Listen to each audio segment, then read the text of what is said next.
This week's activities on Monday mornings is at 8:15 is the weekly walk on Facebook.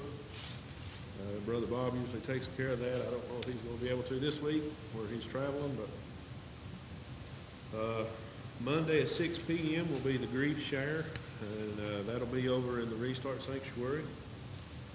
Wednesday at 6 p.m. will be youth meeting, and I don't think they're having it this week. I think it's canceled this week. And Wednesday at 7 p.m. will be our Bible study. Thursday at 8 will be the front porch devotions, and I think they're putting that on hold this week also. Thursday at 8 p.m. will be the divorce care class. Saturday at 8 p.m. will be the Wicks family Bible bedtime stories on Facebook. For the upcoming events on May the 18th, they're going to have a meeting for the Meals on Wheels ministry at 11 a.m. to discuss trying to get it kick-started back off again. On May the 21st is going to be the Sisters Bible Study, and that'll be in 1 John, and that's at 7 p.m. And remember, there are sign-up sheets at the connection desk for Sunday snacks and communion preparation if anybody would like to volunteer for that. Is there any other announcements that we need to mention? If there's no other announcements, then we'll start off with our song service, page 589. We're glad to have each and everybody here, those that's watching on social media, and many different ways on there online that you can do that. We're glad to have each and every one of you watching. All right, page 589 will be our first hymn, and we'll do the first and the last verse.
All right, our next hymn this evening will be page number 452.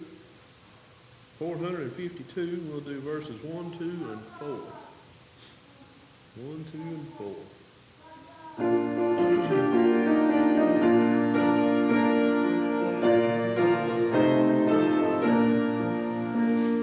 Standing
hymn will be page number 346. We'll use that for our prayer hymn. So if there's anybody that you need to make mention of, or it's in need of prayer or praise, just fill out one of our prayer request cards, and we'll have a couple of men come around and gather those up. Page 346, verses 1 and 3.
All right, we've got several prayer requests from this morning, a few new ones this evening. Jason Shortridge, Jerry Shortridge, Bobby Boyd family,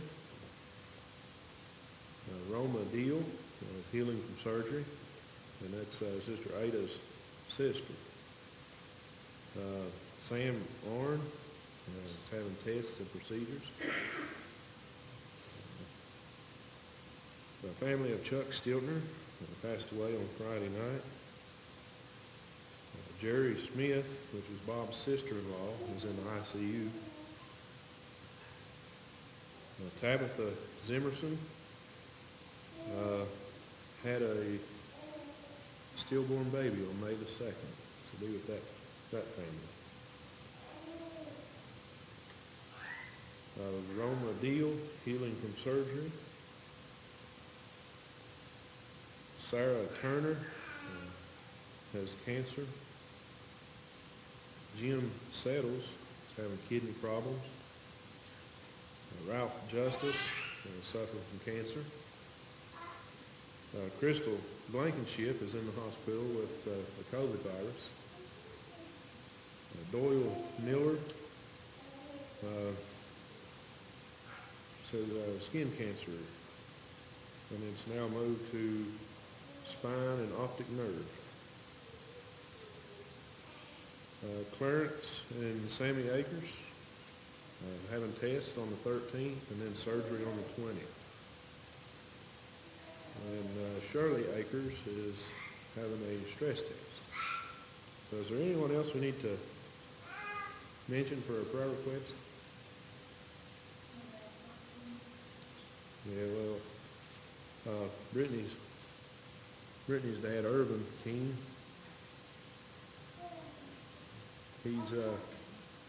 he's not been doing very well. He's been real sick the past little bit.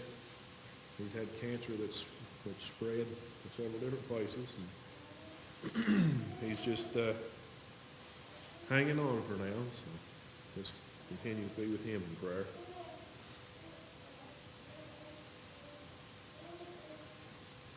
Okay, is there anyone else? My aunt Tricia, she's in high school.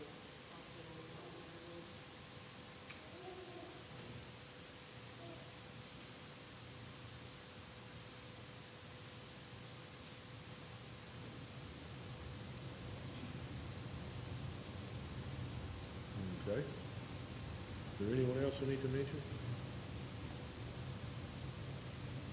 I remember my mom, she's doing good with her knee, but she's having stomach problems now. Don't know if it's the medicine or what causing it, but she's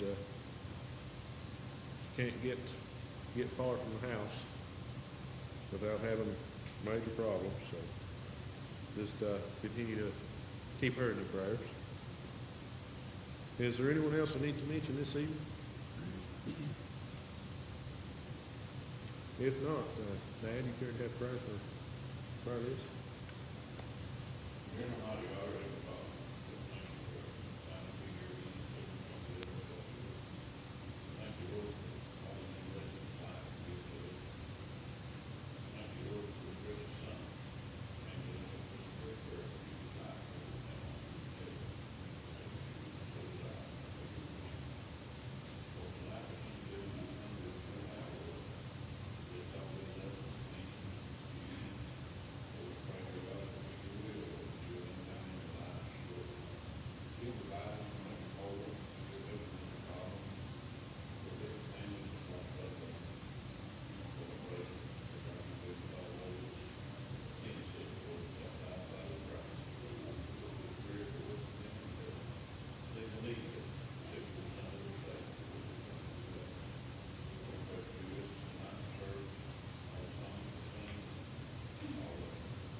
All right. Our communion hymn this evening is going to be page number 319. Page 319, and if you wasn't with us this morning or was unable to partake of the emblems, then after we sing, we'll ask if Brother Larry would have a prayer for us, and then after he has our prayer, we'll have a moment of silence for you to partake of the emblems. Page 319, we'll look at the first verse.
Amen.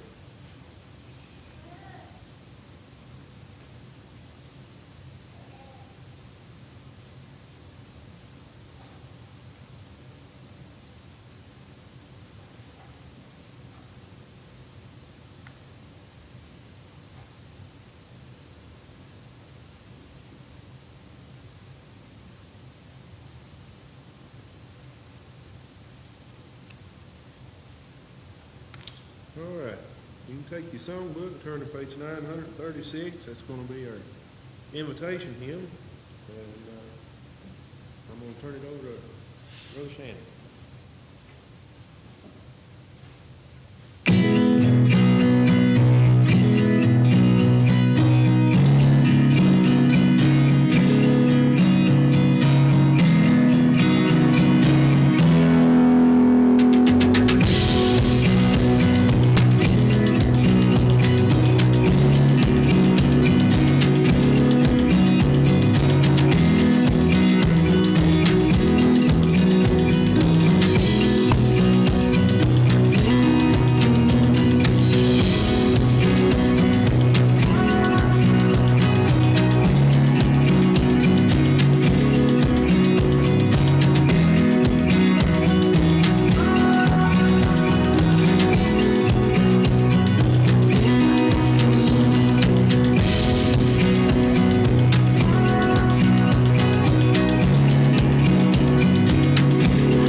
appreciate Brother Frank's message this morning.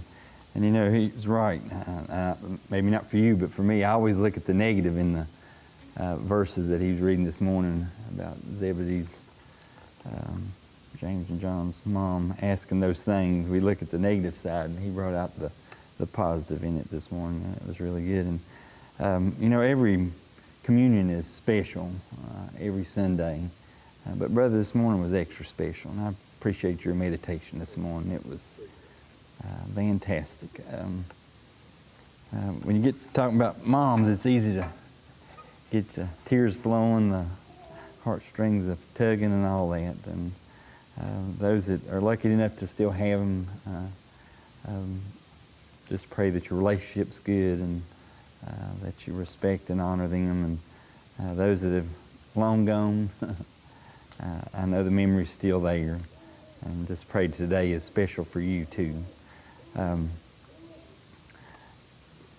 upon this, I read a poem this morning, but this poem is a little bit different. It says, I will not have a temper tantrum nor stomp across the floor. So you assume that a child has put this one together. I will not pout, scream, or shout, or kick against the door. I will not throw my food around or pick up on another. I'll always try to be real good because I am the mother. I thought that was pretty cute. I was thinking author unknown. That may be a lot of moms, wouldn't it? I know comic strips aren't a big thing since newspapers aren't so as big as they used to be, but if you ever looked at the comic strips in the paper, you might remember Calvin and Hobbes. I don't know if you remember those. One of those was a Mother's Day, and Calvin's picture is standing by his mother's bed, and he says, hey, Mom, wake up, I made you a Mother's Day card. And his mom said, my, how sweet of you, she says, and I did it all by myself. Go ahead and read it. And she begins to read. I was going to buy a card with hearts of pink and red, but then I thought I'd rather spend the money on me instead, he said. It's awfully hard to buy things when one's allowance is so small, so I guess you're pretty lucky I got you anything at all. Happy Mother's Day. There, I've said it, and now I'm done. So how about getting out of bed and fixing breakfast for your son? Are we like that with moms? A lot we are, aren't we? Not that we don't love them so much, but they do so much. We come to expect so much, don't we? So tonight we're going to talk about moms again, and we started that way today, and we'll end today with it. So we're here to honor the Lord, and He blessed us with moms. Not only are we commanded to honor our mothers, aren't we? It's also a sensible and loving thing to do. And many here today wish they still had their moms to honor them as well, but we can remember and love them as much now. A 6-year-old boy separated from his mom in the supermarket began to call frantically. He started screaming, Martha, Martha, Martha. And that was his mom's name, and she came running to him quickly. She said, but honey, you shouldn't call me Martha. I'm Mom to you. Yes, I know, he answered, but the store's full of moms, he said. So that's pretty smart from his standpoint, wasn't it? He started hollering for Martha. Our world is full of moms or mothers, but we have only one, don't we? A mother who is special. Must always be. There's no one like our moms, and no one can take the place of our moms. Someone wrote, you've turned into a mom when you automatically double knot everything you tie. A lot of people do that. Or you find yourself humming, used to be the Barney song, I guess, but now it might be Baby Shark as you do the dishes. I don't know if I'd ever hum those songs, but if you are, you're definitely turned into a mom. You hear a baby cry in the grocery store, and you start gently swaying back and forth, back and forth. However, your children are either at school or long gone. You've turned into a mom when you actually start to like the smell of strained carrots mixed with applesauce. I don't know about that.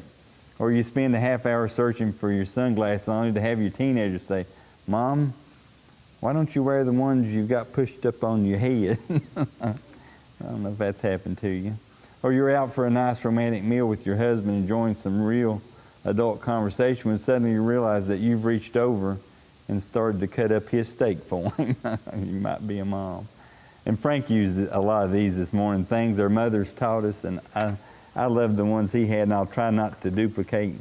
There was some good ones in there, and I know he said that one about a job well done, and says if you're going to kill each other, do it outside. I just finished cleaning, she says.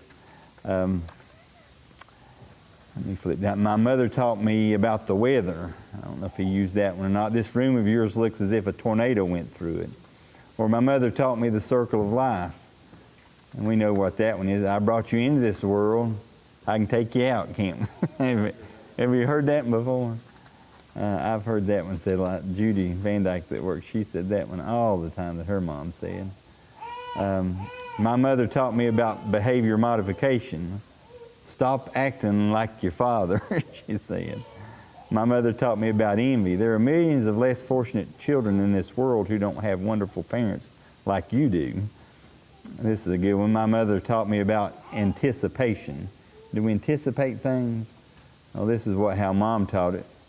Just wait till you get home. That's anticipation, and my mother taught me about receiving. You're going to get it when you get home. That's another one. My mother taught me how to become an adult. If you don't eat your vegetables, you'll never grow up. I never quite understood that one. Mom's thing was, I've told you this before, but I've sat many a time at the table because I wouldn't eat my Jell-O, and I don't know if she didn't think we drank enough water, but she had a thing with Jell-O. So my mother taught me about my roots. Shut that door behind you. Do you think you were born in a barn? And then one more. My mother taught me about justice. One day you'll have kids, and I hope they act just like you. I got that one on Rose good, didn't I? On Mother's Day, we can't say enough good things about our moms, can we? But we'll try, and God help us if we don't. The three things we're going to be in Proverbs tonight, and I think all of our verses are from Proverbs tonight. But three thoughts about Mom. Her hands work, her mouth speaks, and her heart loves. A boy got his first job, and as he was boasting about the amount of work he did, he said, I get up at 5 a.m., I have my breakfast. He was asked, does anyone else get up too? He probably, oh yeah, Mom gets up and fixes my breakfast and then fixes Dad's breakfast. Does your mother have the afternoon to herself? The boy replied, no, Mom cleans the house, looks after the other children, then gets supper for me and Dad when we get home. Then we watch TV and then we go to bed. What about your mother? What does she do? The boy replied, Mom washes some clothes and then irons the rest of the evening, he said. And then he was asked this question, do you get paid? Of course, we work. Me and Dad both, we get paid. What about your mom? Does she get paid too? And the boy said, Mom, get paid? She's Mom. She didn't do no work. Folks, if you're here tonight and you're thinking Mom don't do no work, let me give you a suggestion. Keep your mouth shut because you're going to get in trouble. Mom does all kinds of work. They just didn't listen to all the things they just said. Proverbs 31, here's a bunch of verses. We'll start in verse 13. She seeketh wool and flax and worketh willingly with her hands. Can you think back about all the things that your mom's hands did? Think about what she did with her hands. And I've probably told this one a lot too, but one of the things Mom did with her hands, and I didn't realize the significance, I guess, till I was in college.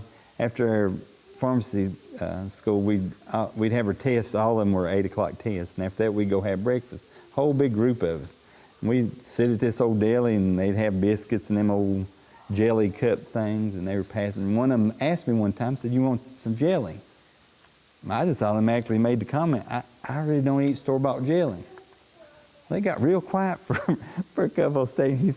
The guy across from the table said, "Well, I'll ask, what other kind of jelly are there besides store-bought jelly, buddy?" I said, "My mom made all the jelly that we ever ate." So they just could not believe that my mom made jelly. But think about what they did with their hands. They treated the boo-boos, they fixed the food, they washed your clothes. I mean, if you put pen to paper, it'd be page after page after page what they do with their hands. In verse 19, she layeth her hands to the spindle, and her hands hold the distaff. Verse 22, she maketh herself coverings of tapestry, her clothing is silk and purple. And then verse 14. She is like the merchant ship. Did you get that? She bringeth her food from afar. And then verse 15. She rises also while it is yet night. Anybody done that before? Rises while it's yet night, and giveth meat to her household and a portion to her maidens. Verse 16. She considereth the field and buyeth it. With the fruit of her hands she planteth a vineyard, a garden. Our text also says at Mother's, verse 15, get up while it's still dark to prepare food. And verse 18, her lamp does not go out at night. I don't think I gave you verse 18. What's the old saying? Man works from sun to sun, but what? Women's work is what? Never done. Never done. And it's true, isn't it? Verse 27, Gene. She looketh well to the ways of her household, and eateth not the bread of idleness. We understand that word idleness. My, how that can creep in and things not get done. And it says that she does not do that. Can you think back to not so far ago? Were we all raised on Pampers? No. What was before Pampers? Real diapers, wasn't it? I'm glad that they had Pampers when we started, honey. I would not have wanted that job. And the washing machine you had then, what kind of washing machine was it? A what? A wringer washer. Mom and Dad still got one. Then they call it the wash house. That's what Dad calls that little building, the wash house, and they still got it in there. Thank you, Mom, for all your hard work. It was hard, wasn't it? When Preacher John Wesley was a student at Oxford University, he was shocked by the amount of drinking done by the students. And I wonder what he'd think today, and this was a long time ago. After writing to his mother, Susanna Wesley, for her counsel, he received the following words from her. She said, my dear son, remember that anything which increases the authority of the body over the mind is an evil thing. Great instruction. I'm sure that Susanna Wesley said a lot of other good words of wisdom to her kids. A London editor submitted to Winston Churchill for his approval a list of all those who'd been Churchill's teachers through the years. And Churchill returned the list with just one comment on the page. He said, you have omitted to mention the greatest of my teachers, my mother. What a nice guy. Preacher G. Campbell Morgan had 4 sons, and they all became ministers of the gospel. At a family reunion, a friend asked one of the sons, which Morgan is the greatest preacher? I don't know if he's trying to stir things up or get him to fighting. While one son looked at the dad, they said it in unison, Mother. Mother was the greatest preacher in that family. Many mothers have done a lot of preaching to their children, whether they considered it preaching or not. And I've told you this story too about Mom. When I went away to college, when they drop you off and you haven't been away from home, a mom knows kids are going to get into things that they don't need to be into. Mom wrote me a letter, and the gist of it was this. She said, if I found myself in those situations that I had questioned whether I needed to be in, she simply said, would you take Jesus with you there? And I was like, Mom, that's like throwing a flashlight on it, isn't it? She just, that was fantastic. At the time, I tried to brush it off, but it never left my mind. So I appreciate her doing that one. But her mouth speaks. Think about all the things that your mom said, whether you still have her or whether she's long gone. A mom says a lot of things. And like Frank said, maybe do a lot of things. That ashtray seemed to straighten Frank out a little bit, didn't it? He couldn't outrun the ashtray. But they say so much, and why do they do it? They do it out of love, we hope. It's all out of love. And her heart loves. Proverbs 31, 11 through 12. Did I give you that one, Gene? I may not have gave you that one. There's verse 11. The heart of her husband doth safely trust in her, so that he shall have no need of spoil. I give you verse 12. If you pull it in. She will do him good and not evil all the days of her life. If a husband has full or complete confidence in his wife, then you know that she's a woman that loves him. An epitaph on his wife's tombstone written by her husband after 60 years of marriage. I'll stop right there just a second. This morning, Harold made the comment, 77 years. I want to clarify that for Harold. I grabbed him as he was going out, and he said that it felt like 77 years of marriage. I don't know if that was good or bad. No, I'm just kidding. I swear, they are the funniest too. I thought she was going to knock him out of the pew when he rolled off that 77. You should have seen it from my You had a good view, didn't you? Was her eyes big? Was Harold smiling? They're so funny. But after 60 years of marriage, this is what read on the tombstone. She always made home happy. Isn't that love? That's love, isn't it? A grandmother was telling her granddaughter good night when the little girl said, Mommy and Daddy are entertaining some very important people downstairs. Well, the grandma said, You're right, but how'd you know that? She said, Just listen, the little granddaughter said. Mommy's laughing at all of Daddy's jokes. When there's a lot of laughter in a home, you just know that something good is happening in that home.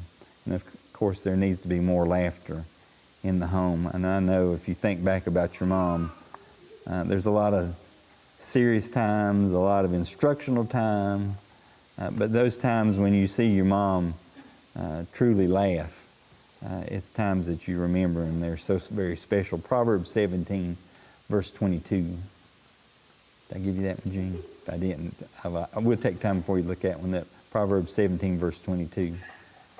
I didn't write that one down.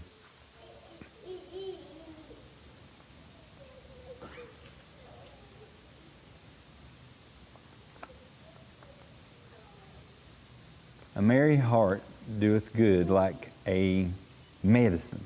That's the reason I love that verse. But a broken spirit drieth the bones.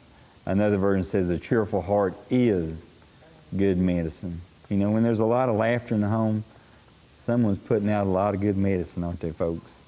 And it also shows a lot of love. A teacher at school put this question to little James in math class. James, suppose your mother made a cherry pie. She's just trying to teach him how to add. And there were 10 of you at the table.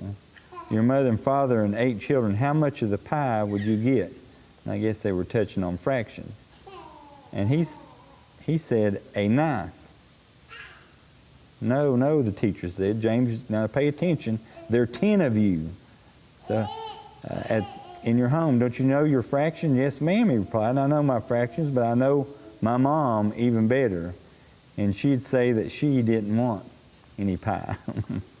How many times does that happen? And I know my grandmother, she made chicken. I miss the Sunday dinners at Grandma's because she made the best chicken on the planet. She would fry it and then bake it. You didn't even have to chew it to eat it. But I know there was times that she would just eat something else just to make sure everybody got chicken. And, you know, that's the things that moms do. And when you're little, you don't think about those things too much. But when you're older, you see the sacrifices that were made by moms. The unselfishness of a mother shows a heart of love for her family, doesn't it?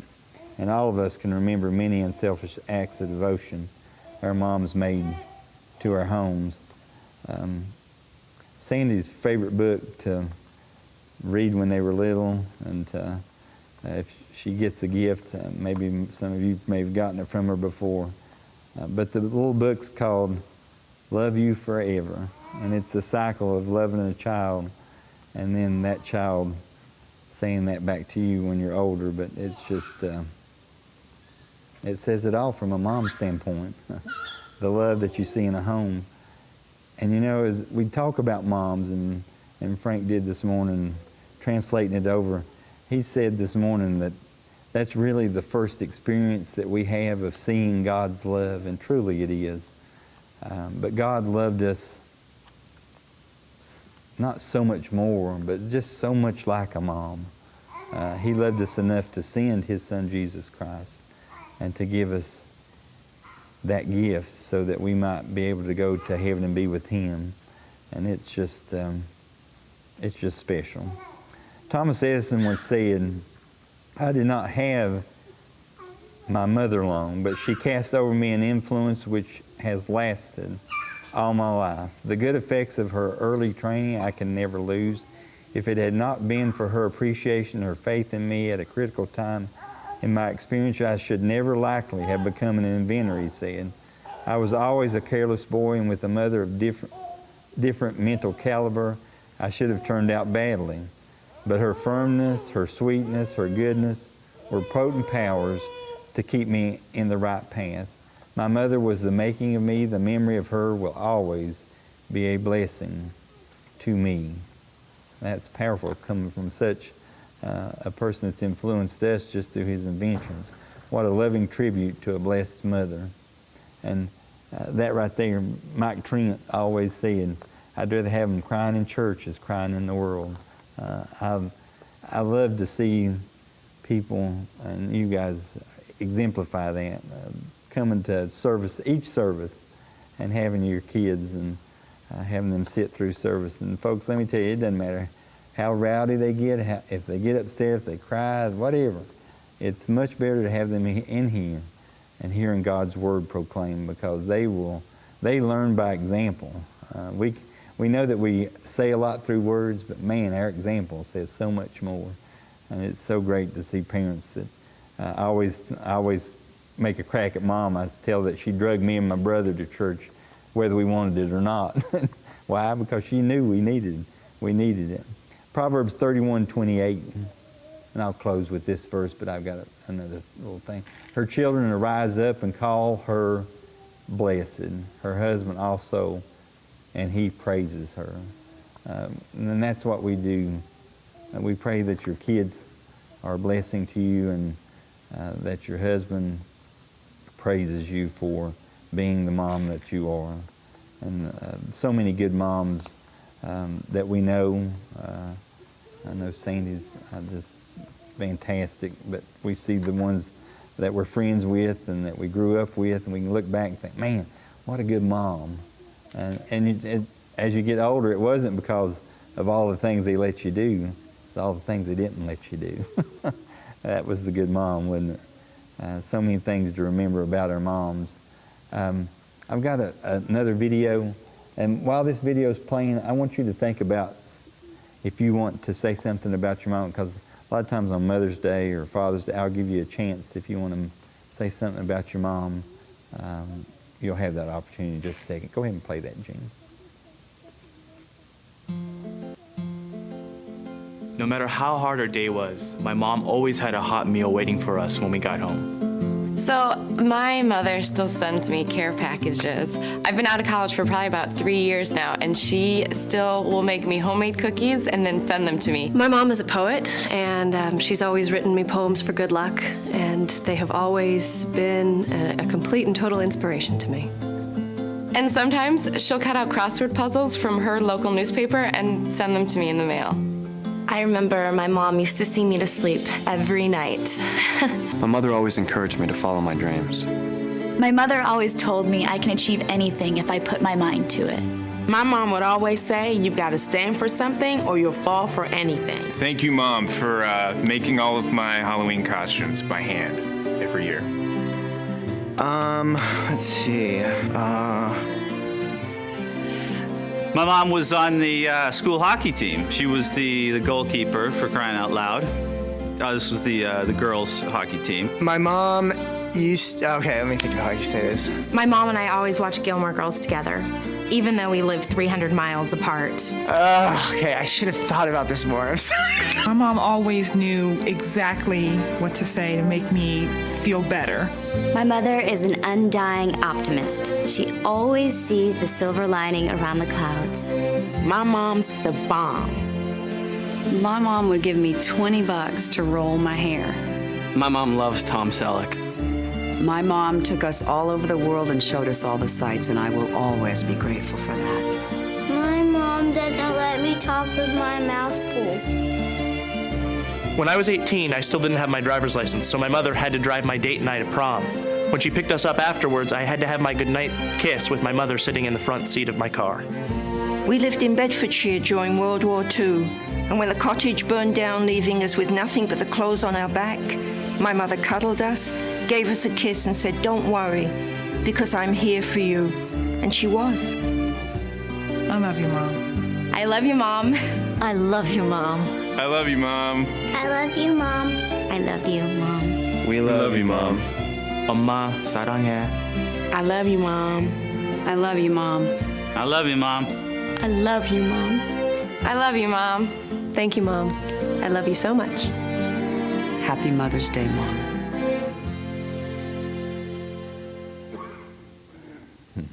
Time after time. Thank you, Mom. Love you, Mom. Anybody have anything that they want to say about their mom, or a thought, or a memory, or any of that? You don't have to, but I want to give you that chance if you want to say something.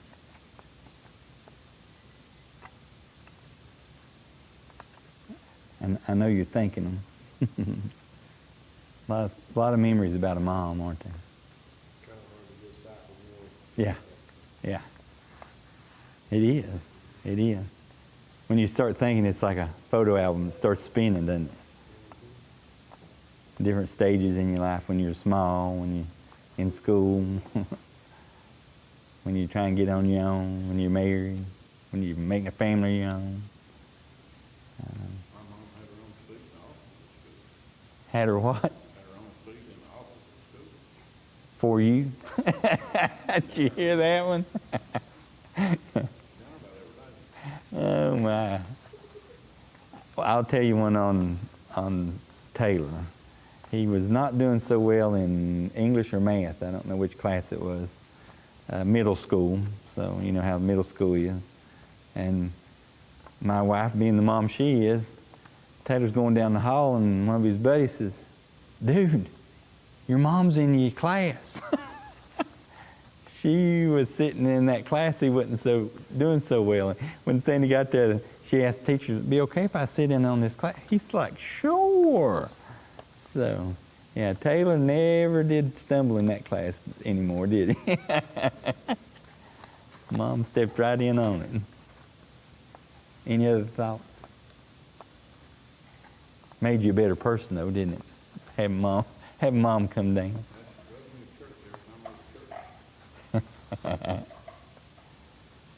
Yeah, if I was going to thank Mom for one thing, and it's hard to do one thing, yeah, it's making sure that I knew who Jesus Christ was.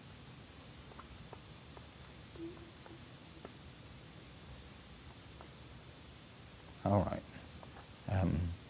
Happy Mother's Day to all you moms. We love y'all. We appreciate all that you do. Glad Bob and Ruth got to go out with their family. I know today was hard. Keep them in your prayers. Lift them up. They're going day by day. But they lean on God, and that's where you lean, isn't it? Keep them, they'll be gone until Friday, so keep them in your prayers. If you haven't given your soul where it's supposed to be, to Jesus Christ, He loves you. As much, if you had a mom that loved you to the moon and back, or if you didn't have one that loved you to the moon and back, you've got a God that loves you so much that He sent His only Son to die for you and make a way that you can give your life to Him and go to that place called heaven someday.